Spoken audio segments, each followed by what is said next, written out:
Hi, I'm Phyllis and welcome back to my Southern Simply Kitchen, where Southern food is simply done.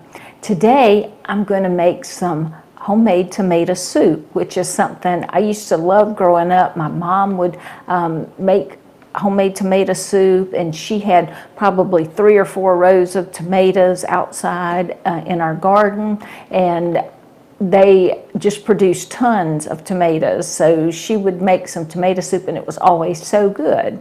Well, I don't have the luxury of having a big garden with lots of tomatoes.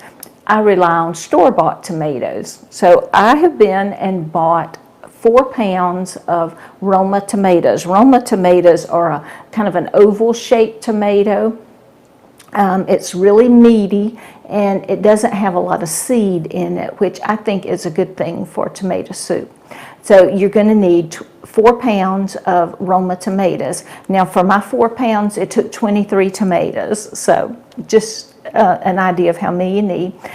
They were on sale this week at our grocery store. I'm going to need half a cup of diced onion. I'm going to need some lemon juice, and I'm going to use, of course, one of my grandma peppers, but that's an optional ingredient. 2 cloves of garlic. I have 10 little baby carrots.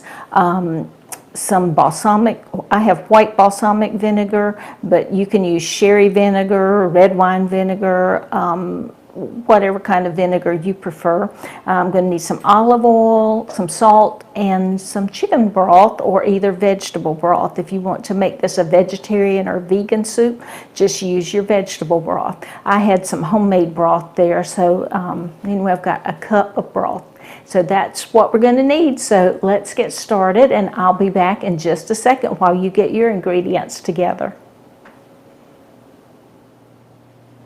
Okay, I'm ready to get started. I've got a half sheet pan here, which is a 13 by 18 sheet pan, and I'm going to drizzle some olive oil on here. You don't need a ton, but you just need enough to cover the pan. And I also just turned my oven to 450, so we're going to be roasting our tomatoes at 450 degrees. So get your olive oil all over the pan there. And not that the tomatoes are really going to stick to it, but it does help give the tomatoes just, I don't know, an extra little something on the bottom side. So we're going to cut up and core our tomatoes. And I have a video where I show you how to quickly cut and core your tomatoes and get it out. So we're going to be doing that. And see there, it just takes 3 cuts and you got it done. And in Roma tomatoes, you just have a little tiny core. So I am going to work on getting my tomatoes ready. I had already washed them before I started. So I've washed them, my oven's preheating, and now I'm going to fill up this pan with tomatoes. So I'll be back when I finish cutting up all these tomatoes. Okay, I'm finishing up with my tomatoes, just putting these last couple on there. You see, I put the bigger pieces all around the outside. The smaller pieces are on the inside. And look, I only had just a handful of waste right there that I had to chop off of the tomatoes. And then the next thing we're going to do is I'm just going to drizzle a little bit of olive oil on top. And it doesn't have to be on every tomato, but you don't want to put a whole bunch. And the reason I'm using this half sheet pan is because it has high sides on it, so it will catch the juices that come out. Now my oven is already heated to 450, so this is ready to go in the oven now. And so just walk right over here, and it goes right there in the center of the oven. And we're going to put it in, and we're going to let these roast for 20 minutes. And so my tomatoes are in. I'll be getting the rest of my things together. And if you need to take a break, take you a little break, and because you got 20 minutes and you just got to do a couple other things. So we'll be getting ready. See you in just a minute. Okay, our tomatoes have been in the oven for 20 minutes, and I'm going to get them out because they're on their last minute. And so, ooh, it's hot. But anyway, just take your pan of tomatoes out. And they're all hot and steamy.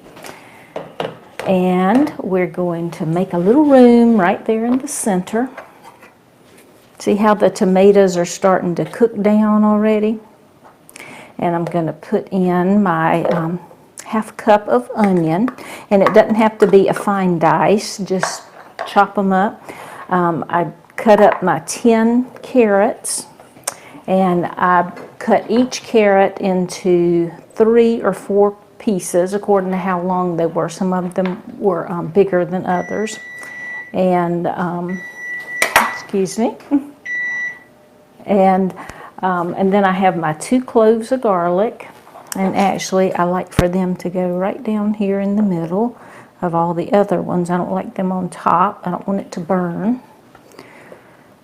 And so just kind of cover those garlics up there. And then we are going to take a little bit of olive oil and just put it right there over the top of those veggies. So there's plenty of oil for them. And this is going back into the oven for 20 more minutes. So it takes 40 minutes total for the tomatoes, 20 minutes without the veggies, 20 minutes with the veggies. So I'll put this back in the oven for 20 more minutes, and then we'll be back.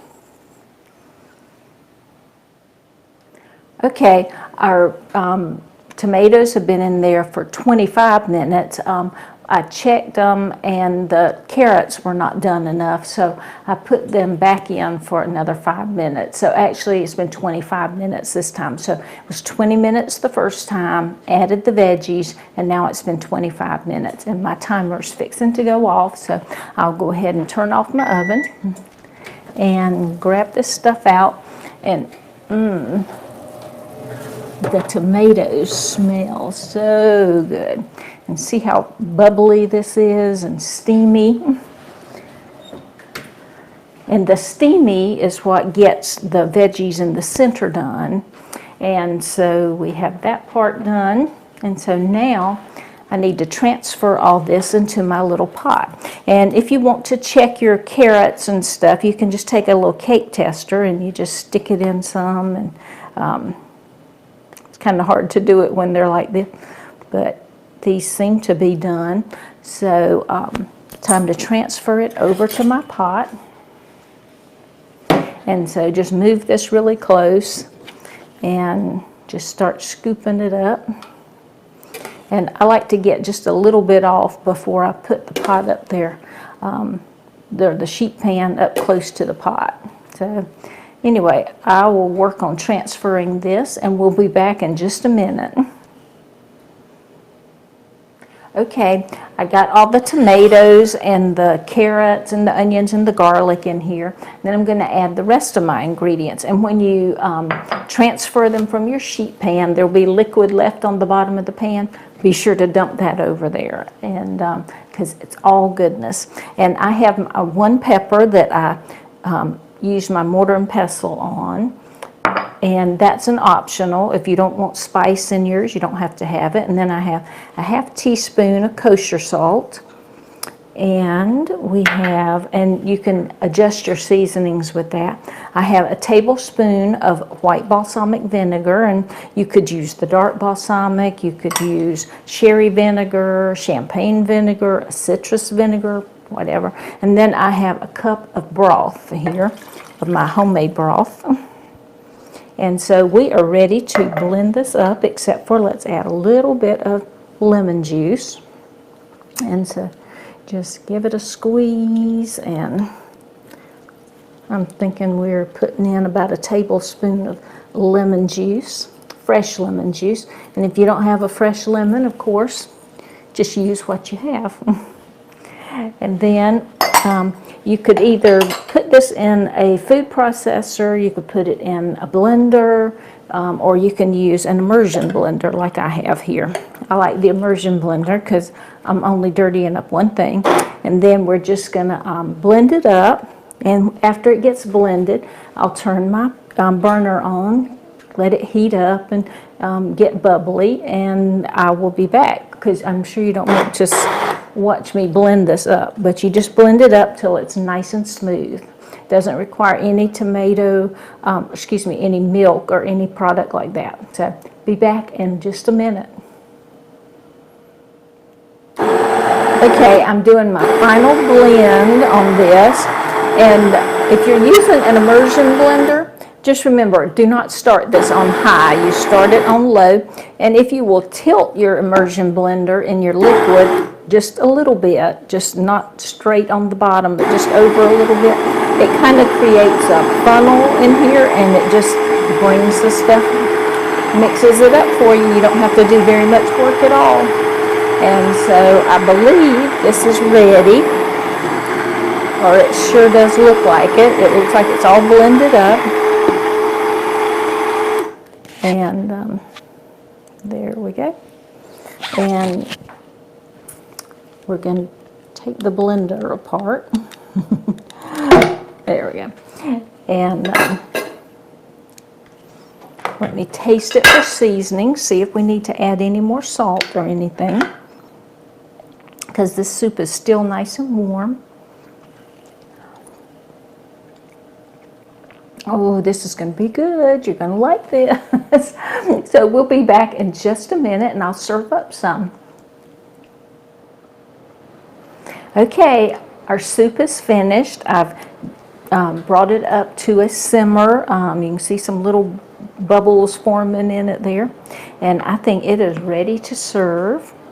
And so my favorite thing to have with tomato, and see how nice and thick this is?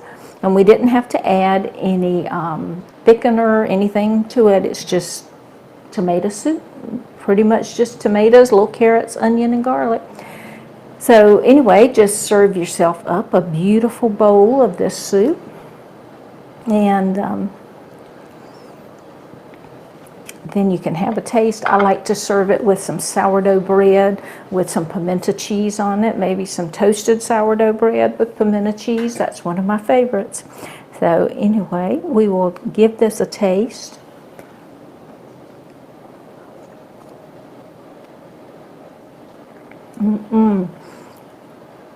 You're going to love this. You're going to love the tomatoey taste, and it's kind of got a sweetness to it. That's why I add the carrots to it, because the carrots seem to add sweetness without me having to put any sugar in it. And then you've got the little acidity from the lemon juice and the vinegar, and it is just a perfect thing to eat winter or summer. I like it when I can get fresh tomatoes, and you can get fresh Roma tomatoes year-round. So from my Southern Simply Kitchen to yours, enjoy.